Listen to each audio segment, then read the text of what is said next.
Good morning, everybody, and thank you for joining us. My name is Sam, and I work at the Growth Hub. I'm Partnerships and Events Manager there. And this morning we have partnered with Grant Thornton and their team of lovely experts who have previously delivered some great webinars for us. Tom, don't smirk, you are an expert. I can see you.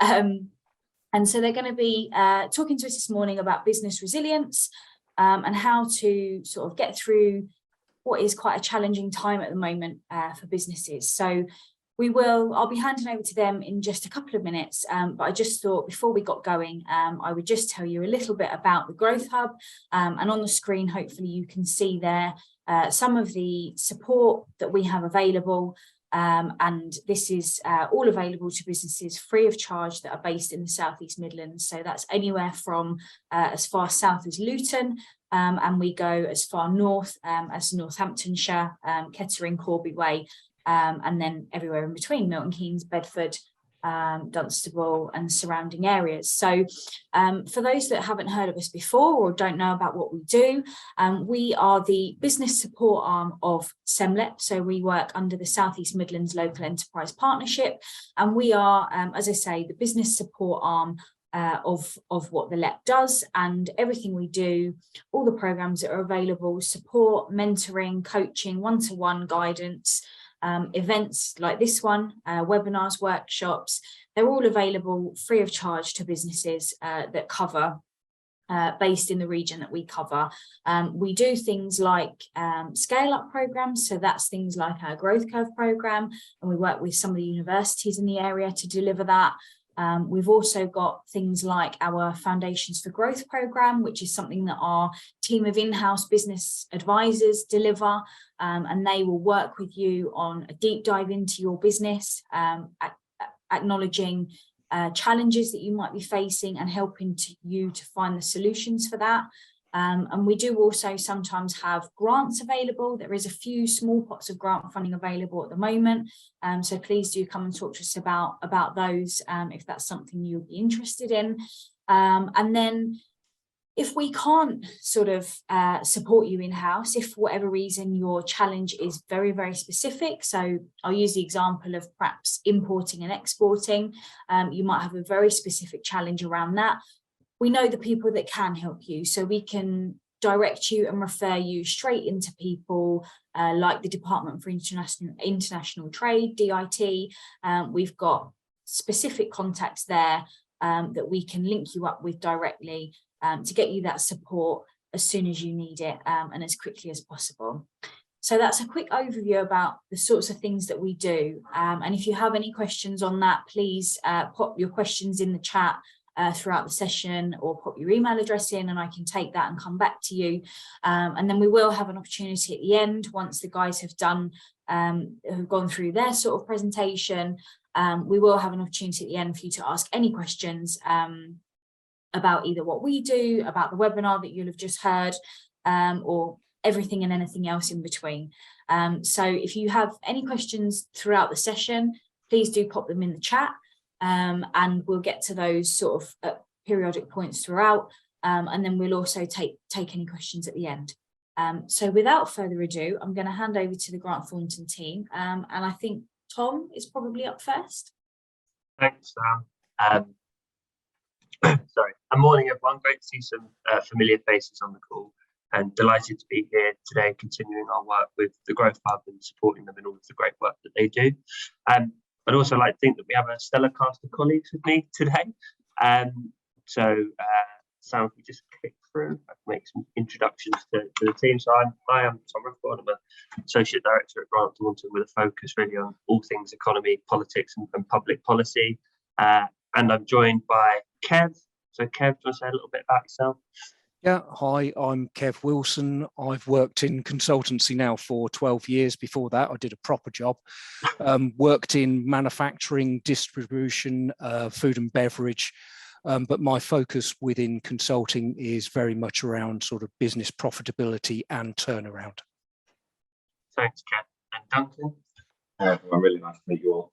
I've been working consulting for around 15 years in various guises, and focused on delivering business support programs. So we run a range of programs, particularly for government businesses to thrive, to grow in the UK and overseas. So at least one of us has done a proper job then, Kev. Thank you. So, Sam, we just jump onto the next one, sort of talk through kind of what we want to pick up today. So today's session really is all about business resilience and hopefully us providing you with some practical steps you can take to improve your business.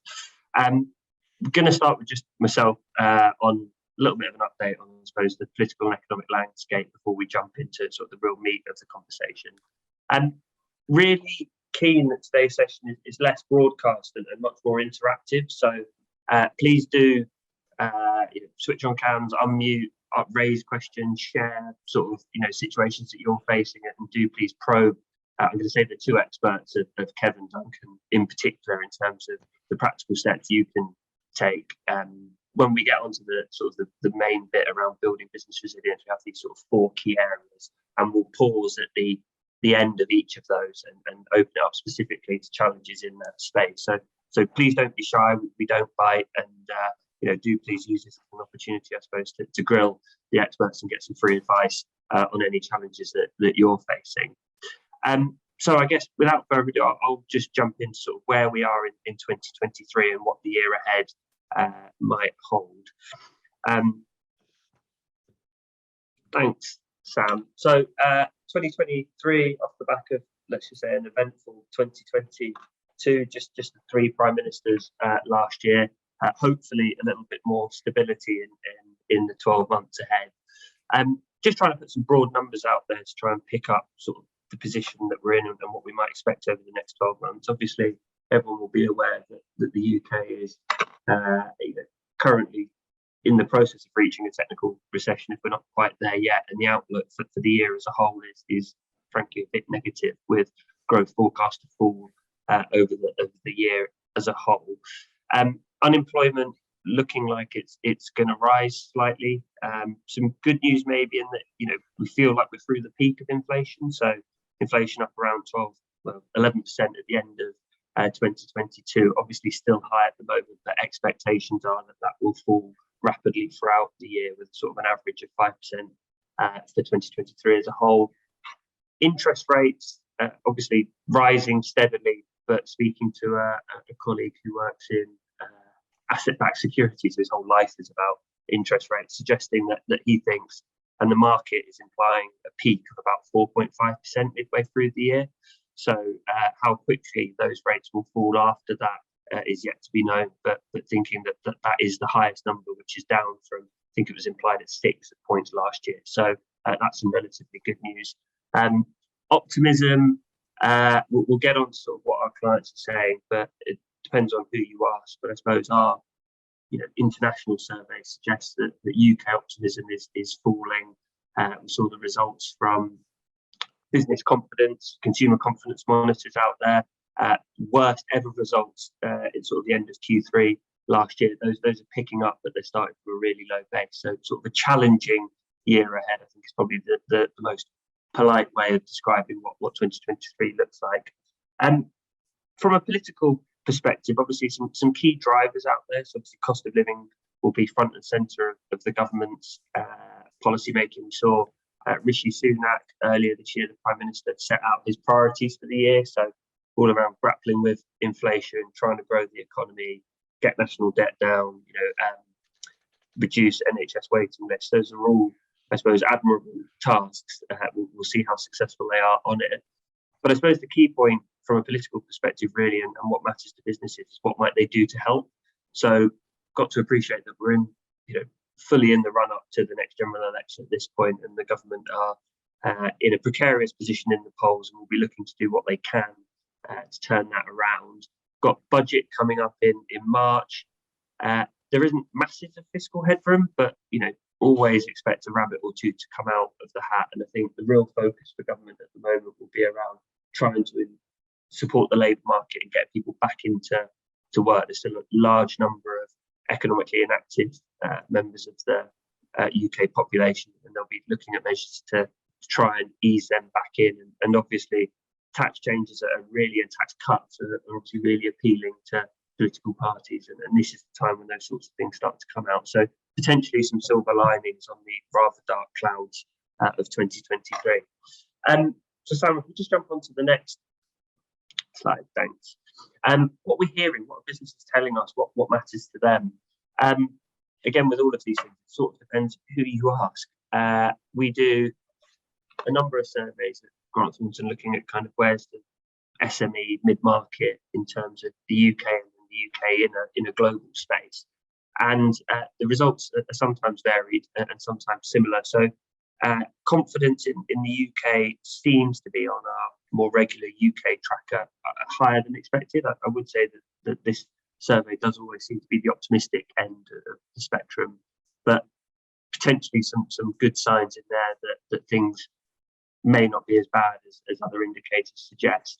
But there are some clear themes, including the fact that I suppose we're saying that supply chain constraints are easing, and actually some of that may be led by the fact that businesses are getting more comfortable with the volatility and I suppose the uncertainties surrounding supply chains. So actually longer lead times and navigating new barriers sort of post-Brexit are becoming more common, and that's getting people comfortable with it, and that's, I suppose, reducing the pressure on those supply chains. It's clear that investment decisions are being delayed or revised down pretty much across the board. So businesses, thinking less about the future and more about the here and now. Skills, constant challenge for businesses, and actually with some particular sectors being impacted more than others. So travel, tourism and leisure, healthcare, real estate and construction and manufacturing really, seeing some ongoing pressures continuing there. But good news, I suppose, and something that we'll move on to talk about in more detail on this call, the steps that businesses can take to do this. So what we're seeing, and as I said, I'm sure Kevin Duncan will talk about all of these, but steps that we know most of our clients are taking is sort of improving those customer relationships. So essentially talking to clients, understanding what it is that they need, sharing information about the pressures that they're facing, etc. Getting a real understanding of their costs. Obviously, inflation is biting in a number of different ways, but really understanding how that is impacting them. Focus on culture, talent, and leadership. Recruiting, retention, massive problems, and actually what are the steps that businesses can take to I suppose, navigate that challenge. Massive focus on passing increased cost on to customers. So I think it's 91% of our clients are saying that they're passing any cost increases they're facing on as a whole, or with an added number on top. So not just margin protection, but margin improvement. That's obviously something that will have a limited shelf life and will impact in different ways, but it's clearly a focus for most businesses to see how much they can pass on. And the one sort of area that's sort of bucking the trend, I suppose, in terms of investment is that around technology. So whereas new buildings, plant and machinery, people, etc., may all be seeing a decline in the levels of investment, actually technology is one where people seem to be putting their eggs in that basket. I think in part, certainly see the rise in the number of businesses considering automation and thinking about how they can reduce their reliance on people, just given how hard it is for them to get them in the door. So that's kind of just a high level view of, I suppose, where the economy and politics are and where our clients are. I'm happy to answer any specific questions on any of that, but I think it really puts us in a nice position to say that 2023 may be challenging, but there are loads of things that you can do to make your business better. And actually all of the things that Duncan and Kevin in particular are going to talk about, we would sort of badge as no regrets decisions and actions, those sorts of things that even if you're doing well, always good to keep an eye on. And these are sort of just good practice and always relevant. So I will pause there. If anyone does have any questions, do shout, do throw them in the chat. But if not, I think it's over to Kevin and Duncan for the real meat of the conversation, all about business resilience. Right, so very much, I think, over to me. So great, thank you for the next slide. So what I really want to sort of go through is, in terms of business resilience, we've got to understand very much our business. And I'm going to do that through 4 key lenses of finance, operations, procurement, and sales. Now, we've drawn it in this way, this sort of rugby ball, if you like, to sort of say, this isn't in isolation. Finance and operations need to be talking to each other the same as procurement, sales need to be talking to each other. This is an integrated approach to understand really what is making us money. And of course, we also want to understand the opposite of that, which is what is not actually generating any value for us as well. From the finance side, I want to cover working capital, the sort of basics around accounts payable, receivables, and inventory, your key cost areas, and also product costing. That again helps you understand what is going to make the money. From the operations side, what are those value added activities? What are your waste streams? What could be done to improve those, such as lost time, throughput? Then there is the engineering of the product itself. Could it be made any cheaper or simpler or easier? From the sales perspective, we're looking really at the product customer relationship, this sort of portfolio, if you like. What are the products that aren't really adding the value in the equation? And if we remove them, what impact would that have with regard to finance or procurement or operations? We look at procurement from the key spend areas, the suppliers, if you like. What are we doing? How are we doing it? Can we do it any better? So we will be touching on sort of what could be done from a procurement perspective in order to reduce cost. So let's kick off, I would say, with finance for a start. So if we could have the next slide, please. So with this, finance is getting the basics right. The lifeblood of the businesses, and I'm sure that you will have heard this before, cash is king. Businesses fail because of a lack of cash flow, not necessarily about the strength of the business and customer bases and turnover. So from that working capital perspective, must understand with robust attention to those accounts receivable, what cash is coming in. And let's not forget, this does provide some key markers as to whether your customers are in trouble. So if they are delaying payment, stretching those terms, that's kind of a key for finance to point out to sales. You need to go and have a conversation. Are they in trouble? Are they likely to fail? If they are likely to fail, what actions can we take either to help them or indeed to protect ourselves against that potential risk? When we're looking at inventory, and Tom touched on this subject a moment ago, which is in terms of the supply chains reacting to sort of more complex, potentially additional costs down to Brexit and getting it across borders. Yeah, where has that generally gone? People are easing effectively this by creating more inventory. They're putting more inventory in because the lead times have gone out because of delays at port. Okay, that is putting pressure on. So can we start releasing that now? Can we get back to a sort of more normal or a restated normal on inventory, rather than trying to cover every single eventuality, releasing some cash so that the bills can be paid? Next one, cost areas, or rather what you're spending your hard-earned cash that you get into the business, what are you spending it on? So what are those key areas? What is the rationale for any increases in those areas? Is it price? Is it volume? Key one at the moment is utilities, with electricity and gas prices going up.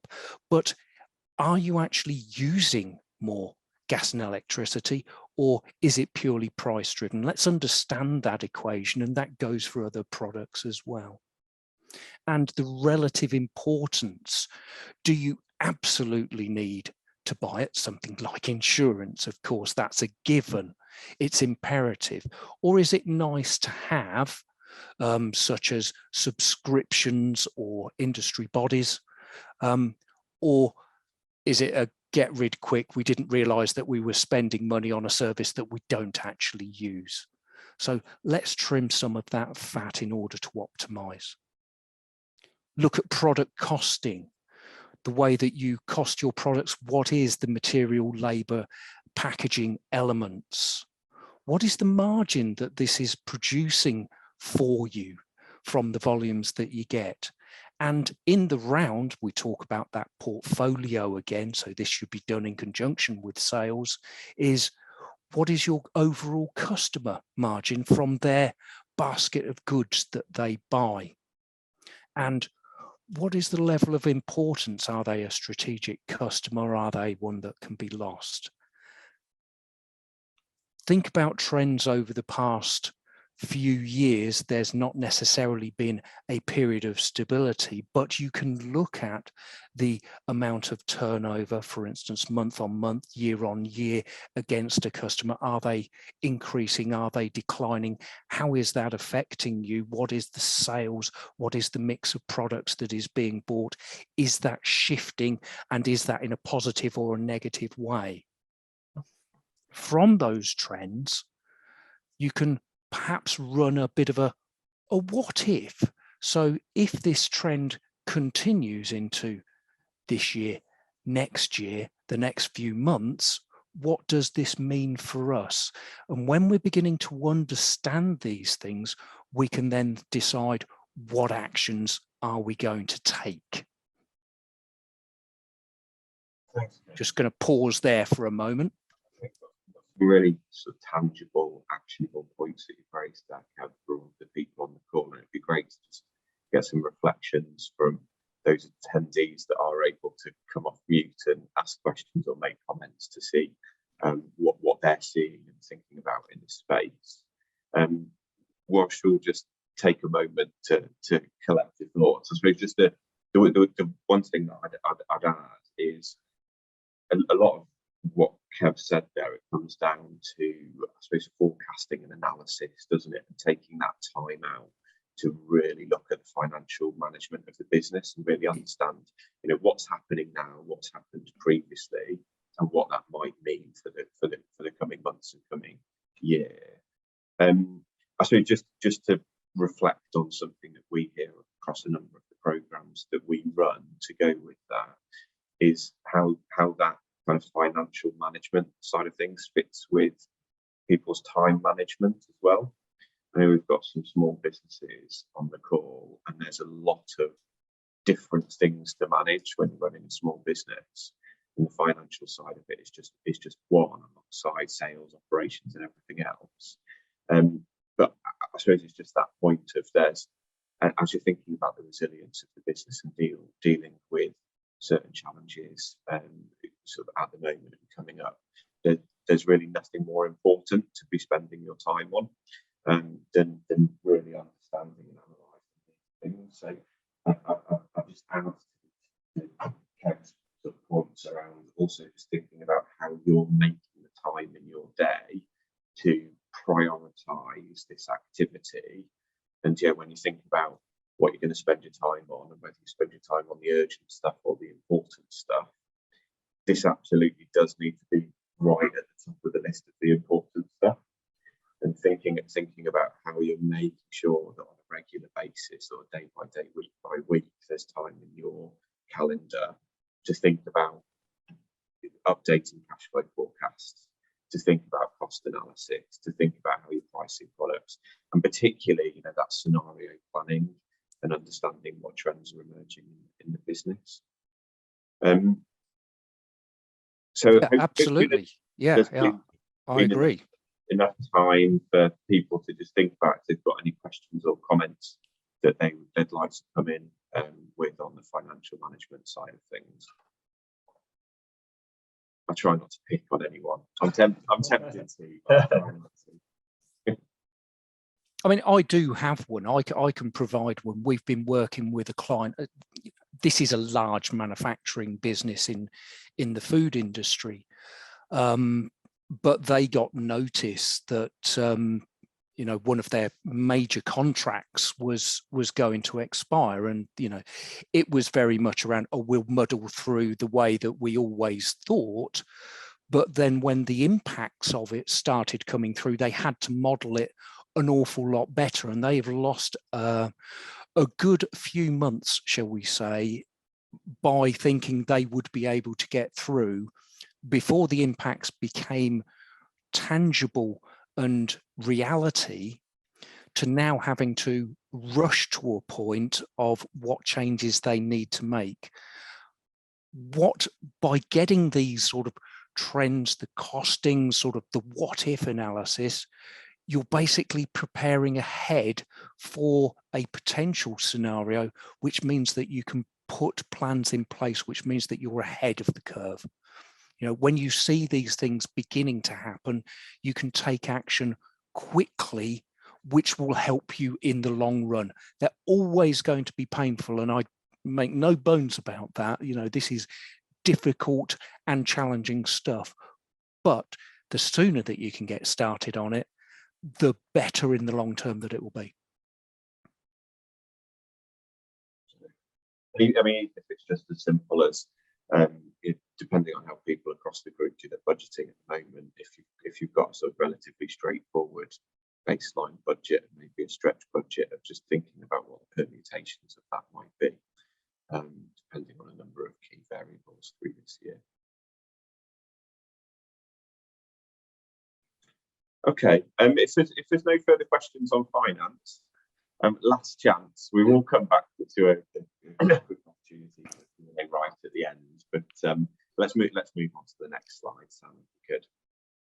Yeah, next one, sales. And again, this is very much, as we say here, understanding your customers, the products, and the margins not just of the products themselves, but overall against those customers. So there is this need to do that analysis, which links in with what are the key trends that we're seeing from the finances. Is the customer turnover and what is the product range that these customers take? Are there any unique products associated with those customers? So, and which are the ones that potentially could be at risk, because we're seeing that in the finances, they're late paying and so on and so forth. So we can start linking this, putting it into the what if analysis. What would the impact be? Can we do something about it? Customer optimization. So this is when we're looking at those low spend, low margin, low volume type products with potentially bad terms or outstanding debt. If we remove those customers, would that make our business leaner? Would it make it better?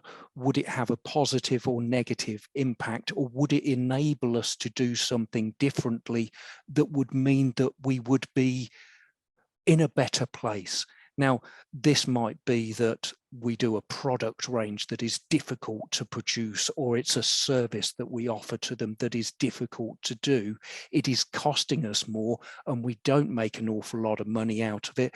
And actually they are a challenging customer and they do take up an awful lot of time. Question is asked whether that one should be put up on the wall, that if we're in a position where we have to trim, first up against the wall come the revolution. Looking at the overall portfolio of products, and this talks to what happens during boom times, stable times, and bust times. When we're in the boom times and stable times, there tends to be the addition of more and more products. In the bust times, we look to remove those products. And again, it's a cycle. So we do look for those low volume, low margin, difficult to produce products. Are there alternatives? Are there options? So is there an overlapping specification? You have one for one customer, one for another customer. Is it effectively the same product with overlapping, or could it be made to be that single product? Leveraging volume changeovers in operations, and we'll talk about that in a moment. So that's why I mean, consolidate those specifications. I did, for a large distributor, a product rationalization program. This was around about their cardboard boxes that they used, and the number of different specifications and suppliers that they had was immense. And it didn't take an awful lot to reduce what was a range of around about 2,000 different types of cardboard box down to somewhere in the region of 350. So it can be done. Do look at the specifications, do look at alternatives and options. Could they be the same, or should they be binned, those low volume, low margin, difficult to produce products? If they don't add anything, do we bin them? Targeted increases. So Tom was talking about earlier on, where we're talking with customers and we're passing these price increases on, and I'm sure that there are people out there that will be saying, well, I've not been able to do that because they're just refusing it. This is where the conversations, the relationships and the explanations of those increases needs to come in. If you were to put a blanket 10% increase, you are much less likely to get that away, by example, than if you said, well, we need to put up this because of electricity, this because of our labour increase, this because of our raw material increase. We are just passing through our increases rather than we're putting through the increase not just upon the cost of goods, but also on our margin so that we get the increased margin. So when thinking about that, think about your product costing or your service into the key elements. What is wages? What is utility? What is materials? Think about those low volume products. Should they be attracting a higher margin or a higher increase than the large volume products? And again, this will talk to your customers. What can you get away? Preferential to the customers that you want to keep. If you've got strategic customers, you may want to open up those lines of discussion along, we're passing on the increases to you that purely apply to your products, whereas other customers, you might put that blanket 10% on. And again, Duncan, from your perspective, what do you see in terms of sort of getting those increases away? Yeah, it's really interesting time, isn't it? I think I was going to say, just to begin with, to come back to the point about customer optimization, I think on the programs that we run, I can't think of many participants that haven't found it a useful exercise to spend more time in analysing and understanding their customer base, and increasing that level of understanding, and segmenting as well. Yeah. It's something that we tend to do with a really significant proportion of companies on our programs, and I think never more important than now, particularly as you're looking at things like these targeted increases, to understand what that would mean for the customer. So as well as sort of the usual stuff around understanding where you're making your money, where you're making your margin, also understanding how any changes that you might make might be seen on the other side, whether they can be soaked up or not, whether that's around prices, whether that's around quality, whether that's around service, or whether that's something else to do with how you're delivering. That understanding of the customer base, both in terms of what they're buying from you, what they're doing with you, but also what's happening in their own business, is really vital. And I think that links in to account management. And once you've understood who your key customers are and increased that level of account management and understanding with them, then you can understand how to adapt much better. I think this is something that we saw playing a really important role, particularly in the early stages of the pandemic, where some businesses kind of recoiled into their shells a little bit, focused just very narrowly on what they were doing and what they needed to do, whereas some were very much working collegiately with their clients and with their supply chain. And as things started to change in the course of that pandemic, those companies that are a bit more focus, some real benefit as things started to develop, and people that they're working with, their customers, really appreciated that. They were able to be on the front foot to adapt to that sort of changing dynamic market. So I think that's another point really to bear carefully in mind now.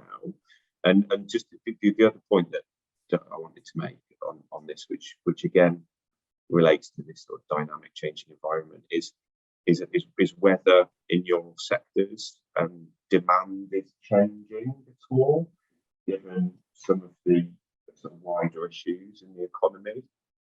Do you understand what's happening with demand for your products or services, and does that have a bearing on how you sell them? So does your messaging need to tweak itself slightly to sort of sit well in the current world? I think we've all seen, if anyone who does still watch adverts on TV in between shows at the moment, doesn't fast forward them, we'll see the number of those sort of customer facing adverts that are focused much more on value than they were sort of 12, 18 months ago. You can really see how retailers are changing their messaging to reflect what they think is the key issue for their customer base. So something we really want to think of in terms of how you sell, competitive advantage, USPs, etc. I'd be really interested to hear what attendees are seeing in their own markets. If anyone's bold enough to come off mute and either give us a view of what's happening for your business, or if there's any questions that you'd like us to pick up on this topic. Rebecca's looking a bit embarrassed on the camera, but I think there's a question. I think there's a question burning there. No. No, what I would say is that I actually run a community interest company. So it's far more about gaining grants, things like money from those side of things, rather than actually creating a project or having a service to be able to sell to people. Because we have now left the European Union, there has been a massive gap in the grants arena because all the ESF funding has just gone. So now my little tiny company of 1.5 people that was doing an absolute grand job now has to go up against big charities like Citizens Advice, and funders want the how many people you can get in your doors, help out and get out as quickly as possible, rather than the quality of the supports that you provide the people. So I'm going to lose that battle every single time. To help the company run, we are actually looking to set up a recruitment agency side of things, because a lot of the work that we do is helping people with disabilities get into employment. So the reason I'm here is to learn all about business and how to be a better business before I make any mistakes. Well, I think that's absolutely fabulous. I really do. And looking for those sort of market opportunities is also something that I would say, if you can do it now and take that forward, then you're going to fly when things come back. I've left it a little late, in all honesty, because, well, they're just being me to start with. I got seriously bogged down with a lot of the actual doing the work rather than the management side of things. So it is a bit of a mad scramble at the moment. Yeah. So I'm not doing as well as I'd like to say I am. But good luck. Good luck on that. Thank you very much. Well, I'm hoping to learn a lot today. Is that challenge of time management if you're a small operation is the thing that comes up time again when we're working with some small businesses. And there's not a sort of a golden bullet that will suddenly magic up more time for you, but being really regimented about making sure there's time in the day to do that sort of more strategic stuff is a really important one, Rebecca, because it's so easy, isn't it, with the kind of the doing and the delivering to just become all encompassing and not leaving time for anything else. Well, we do really well on the getting the participants. We have really good relationships with job centres, things like that, and they do value the work that we do because how we work is very different from everybody else, which is why we can't take on so many people. It's just the finance side of things that being a kick, everything goes on. Any money that you cut that comes in, it generally goes on staff wages, and most of the funding that we can access, it's all about buying stuff, not to run courses, things like that. And it's like, and they won't pay you the staff costs. And it's like, well, I need the staff to run the course, to buy the trainers for their running or the food to teach them how to cook. And so it's fine that you're buying the food and you're buying the trainers and things like that, but I need somebody to run it. And even if I run it, I still need paying because I have my own costs and my own house to run and things like that. Otherwise, I may as well just go get a job. I think So, one of there's a lot there, isn't there? Yeah, there is. Difficult to deal with on one call, but what I would say that point around customer engagement, yes, for you, it sounds like in this kind of changing environment as the European money dries up and that's replaced by sort of different pots managed by different people, and things like the Shared Prosperity Fund and how that's allocated. Trying to find the time to go out and speak to the other local councils that are now responsible for some of that funding and understanding what their priorities are and seeing how you can, whether influence is the right word, but how you can make a case of how they're spending that money that marries with what you know works from your own experience. There's an opportunity there to get closer to kind of the, I think in your world the word customer doesn't quite feel right, but it's the equivalent, isn't it, of your customer, yes. People that are looking to fund you, potentially fund you. And it's how okay. I'm sorry, mine's a little bit different from everybody else's probably. No. It's also how but it's ultimately how does what you do link to their priorities and what they're, because obviously all the new funding grants have different targets, what they're there to hit. Yeah. So thinking about how do you marry up what you do with what they now need to be in charge of, which would have been a European thing, but is now a domestic issue. And I suppose.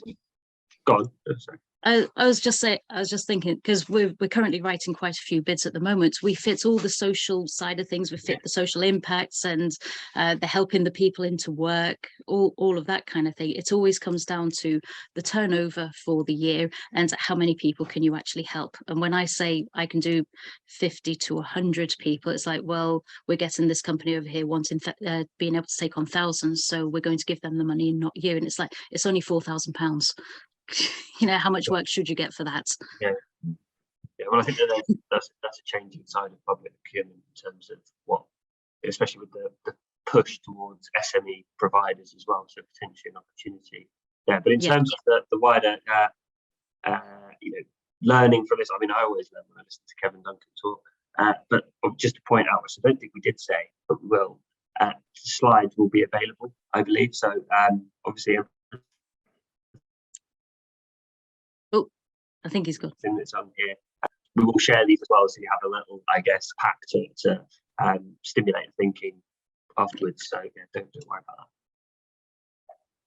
that. Shall we move on to the next topic? Sam, if you could flick the slide forward, please. So, procurement function. This is all about the who you're buying it from, what are you buying it from, where are you buying from, how are you buying it? All of the questions, which leads us again back to analysis. You can see a sort of key trend, sort of learning, understanding what it is to then take action upon the things that you can take action. We all know that within the function of procurement, prices have been hiked. And a lot of those hikes have been down to not just individual companies, but this is global. So the impact of Ukraine impacts upon grain, impacts upon the food supply chain, impacts upon the price that we pay for chicken in our shops. Oil gas directly impacting in terms of our energy supply, so our utilities are up. But that's not to say that in this situation there isn't stuff that we can do. We can look at who are all the suppliers that we have. Do we have multiple suppliers? Who are the good suppliers? Who are the not so good suppliers? What are the products or services that they are supplying, and what are the specifications? This is leading you down to, can I get an alternative, similar, good enough, slightly cheaper, potentially? Or is it better so I don't use as much, which gives me an improvement? We can think about supply rationalization. I appreciate that you might just be buying from one source if you're a small company, but I'm going to give you the example of when I used to work in a distribution company. We had a list of 1,000 suppliers. We were supplying over 6,000 different product lines. So when we looked at the supplier rationalization, we were going for people that supplied similar products or who could supply the same product.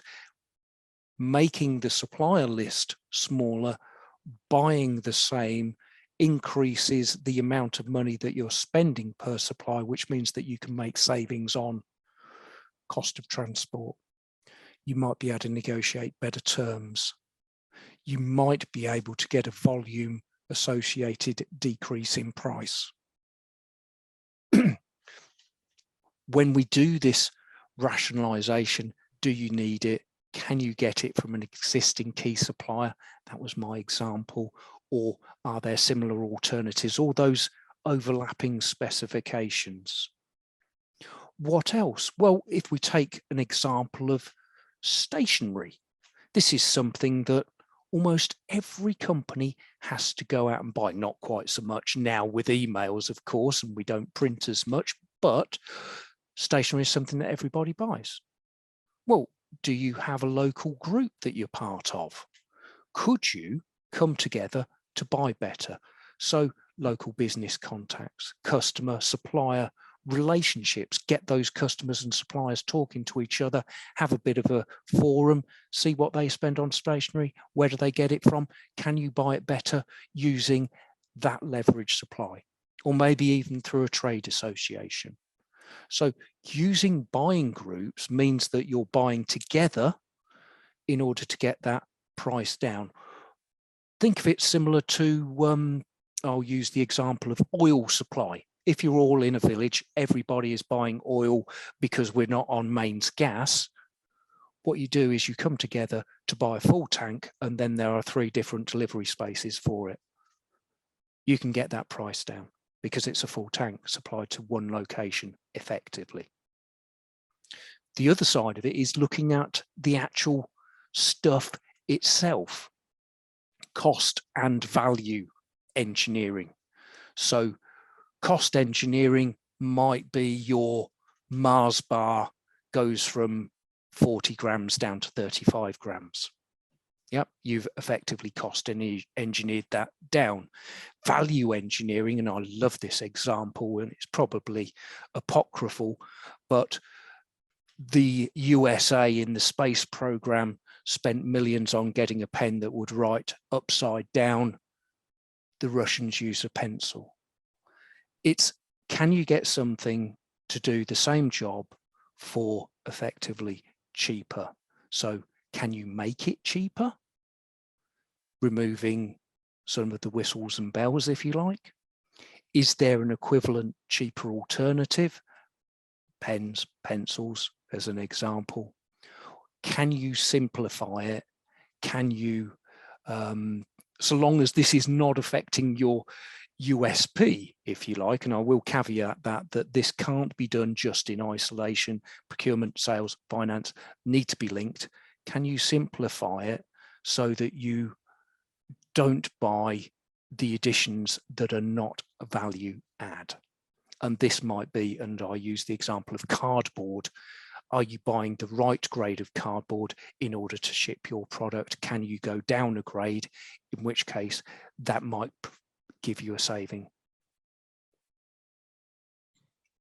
I think while everyone's thinking, if they've got any procurement questions or comments to add, I suppose just to add to Kev's points, I mean, this is very much the other end of what we were discussing on sales, and your suppliers will effectively be having a range of conversations around how they're reacting to the situation and passing on costs and working with you guys.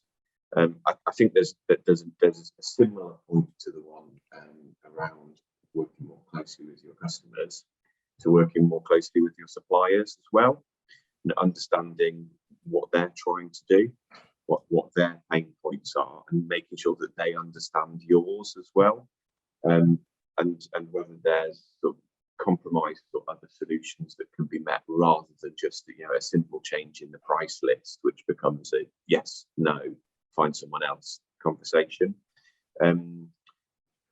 One of the things that Tom mentioned at the start that's come through from some of our surveys is that a number of companies have increased prices above inflation. There's a number of reasons for that. One of those is that a lot of businesses have decided that they only want to raise their price once, or at least not have to do it regularly. So rather than having to raise it every month to react to the latest inflation rate, they're taking a view of what that's going to be over the next year and issuing price increases accordingly. That can obviously lead to quite a significant one-time bump in prices. It obviously depends on the product, depends on the relationship with the supplier, but there may often be room for conversations around how you help the supplier deal with inflation that they're facing as well. So again, communication, I think, is a really key important part of the solution as well. That's a really good point from the procurement negotiation, which is almost exactly as you say, opposite to that sales conversation. So if you are in the procurement function and you're being faced with a price increase, ask for the breakdown between raw materials, utility, and labour, and say, what have you applied to all of those, and try and get it so that you're only paying for the uplift in price on their materials, utility and labour, rather than paying for the additional uplift in margin. That's one. Also, challenge them to say, well, what could I do in order to buy it from you better? I've got a great example, and this was within plastic bottles, and you were buying effectively a load which equated to, not that they knew at the time, 22 pallets. And they'd been buying like this for a number of years. And it was only with a more detailed conversation with the supplier that they said, actually, if you bought 26, that would give us a full load. So just increasing the amount that you buy and making it up to a half load, full load, something they could mitigate against a price increase. So again, talks to get to know your suppliers, get to know what the way that they're making goods. Can you get it any cheaper just by small tweaks, minimum order quantities, full loads, half loads? Do we have any questions or comments? Would anyone like to say what they're seeing in their business in terms of procurement at the moment?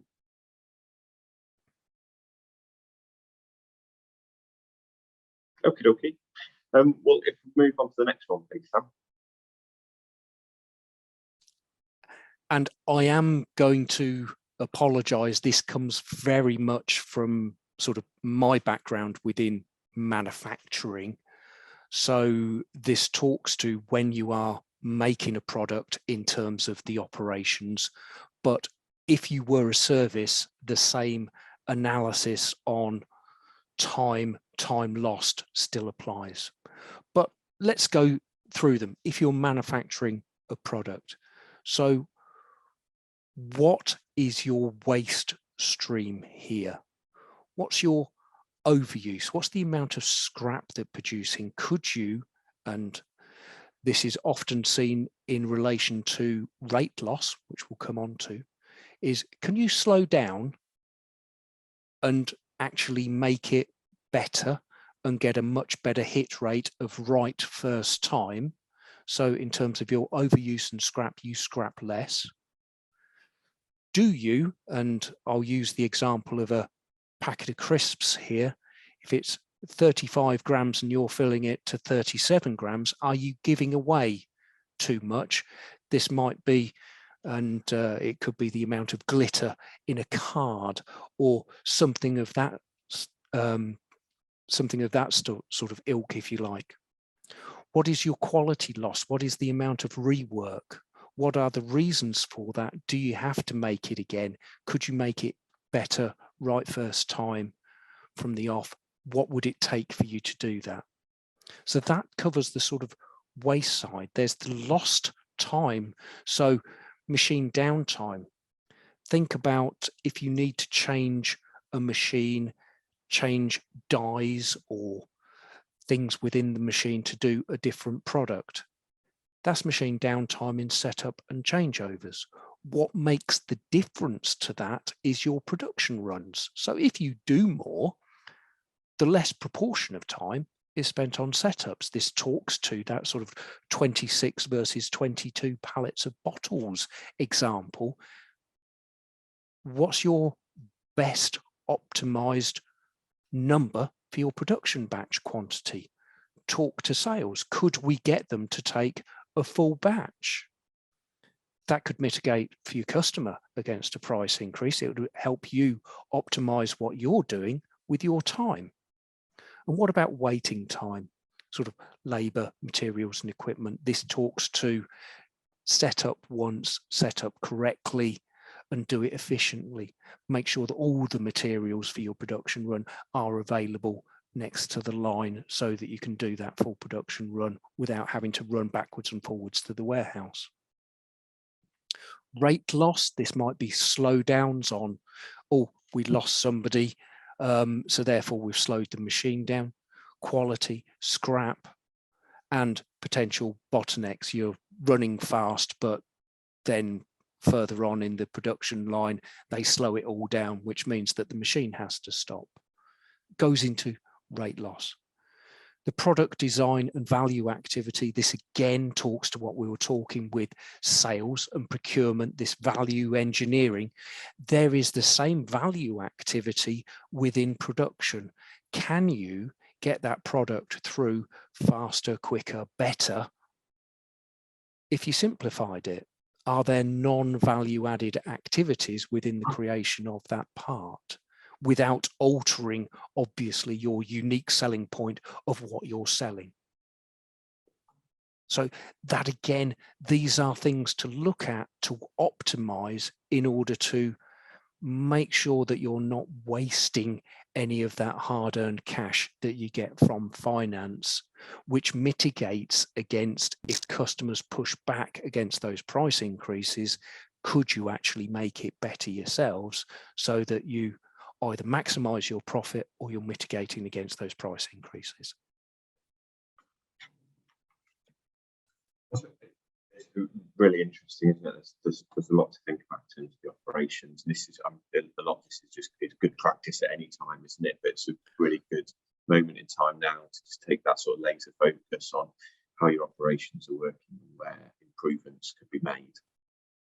Yeah, I mean, I would say that the stuff that we've spoken about is more pertinent at this moment in time because we see businesses feeling the pinch. It should happen at all times.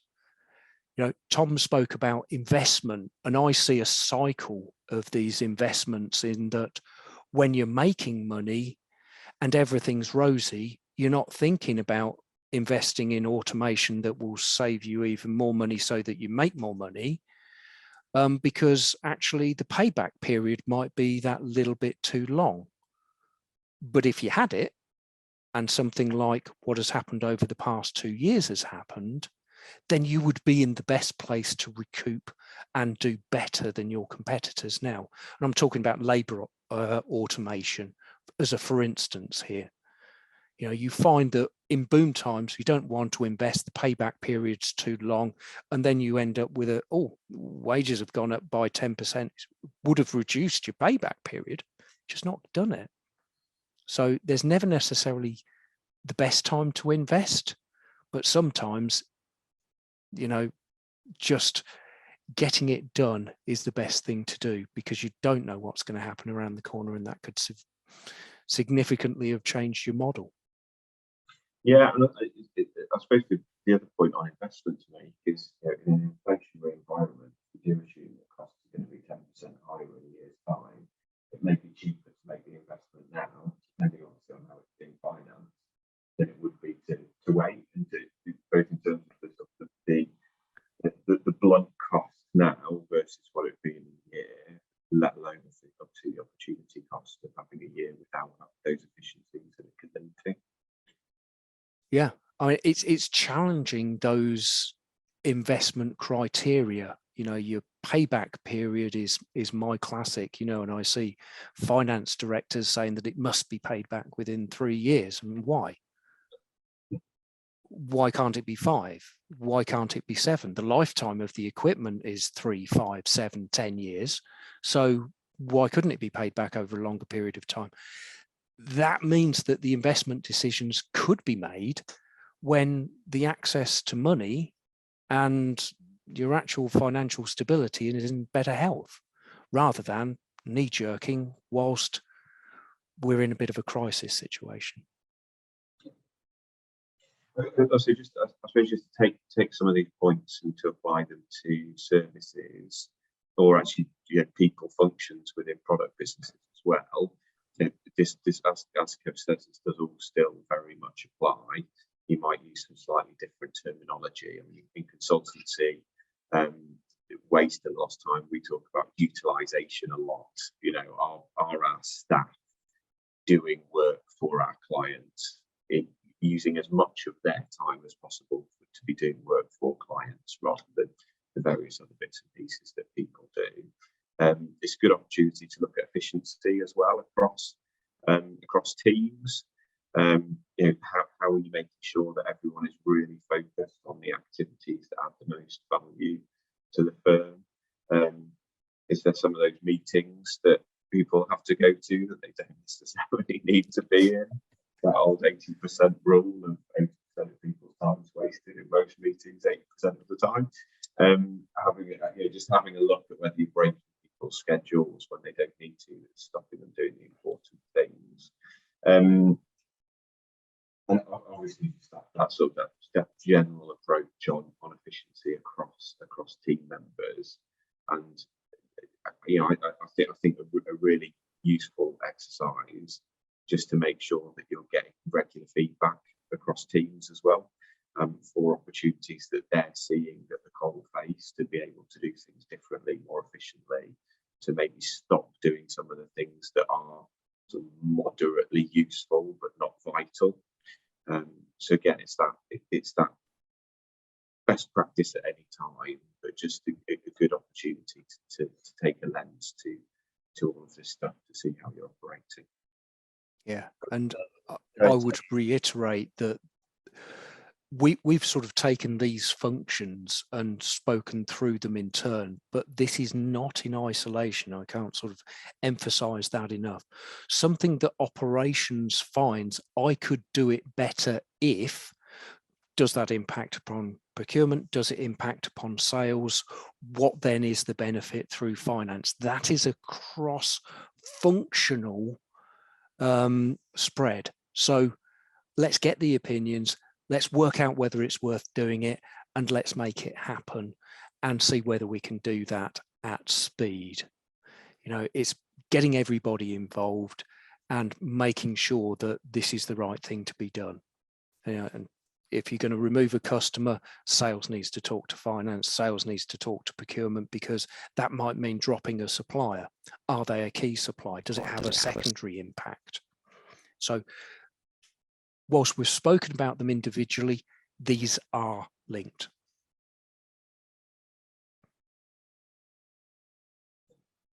Do we have any questions or comments on operations that anyone would like to pick up?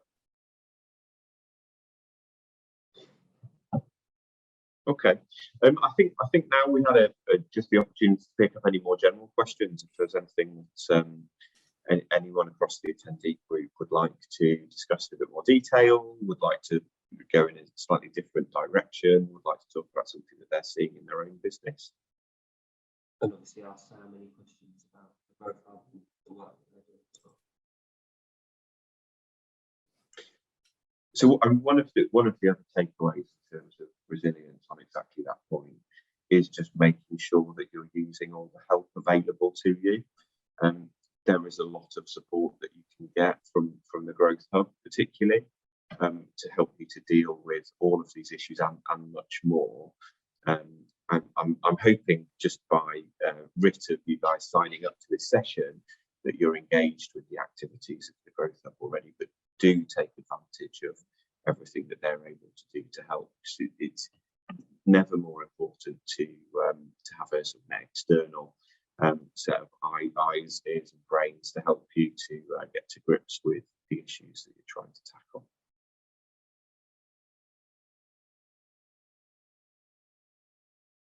Sam, is there anything from the Growth Hub perspective you'd like to pick up before we wrap up? If there's no more questions. Thanks, Duncan and Kev and Tom. I thought that was a brilliant session, and appreciate it's a lot to take in, a lot of information there. So if you do have any questions, that spring to mind later on, do feel free to contact us. I think my contact details might be on the next slide. Yes, so don't hesitate to contact the Growth Hub, and we can always put you in touch either with the guys at Grant Thornton, or we can get the answers for you from them and then come back to you. As Duncan was saying, there is so much support available that we can offer. One of our attendees was just asking me there in the chat about grant support, which we do have a small amount of at the moment, not a huge amount, but there is a small pot. But even the advice, coaching, one-to-one sort of support can sometimes even be more valuable than just some cash. It's always nice, but sometimes you realise after a chat with our business advisors that that advice and actually talking to someone that's got the experience and does this every day can actually be sometimes more beneficial than just a grant. So do bear that in mind. And I'm just checking the chat now just to see if there's any other questions. I don't think so. Just thanking us, which is lovely. Thank you for joining us. So as we were saying at the start, the session has been recorded, and I think it's okay to share the slides, Tom. Yeah. So we'll put all that together, and you'll get an email probably later this week with a link to the recording, link to the slides as well.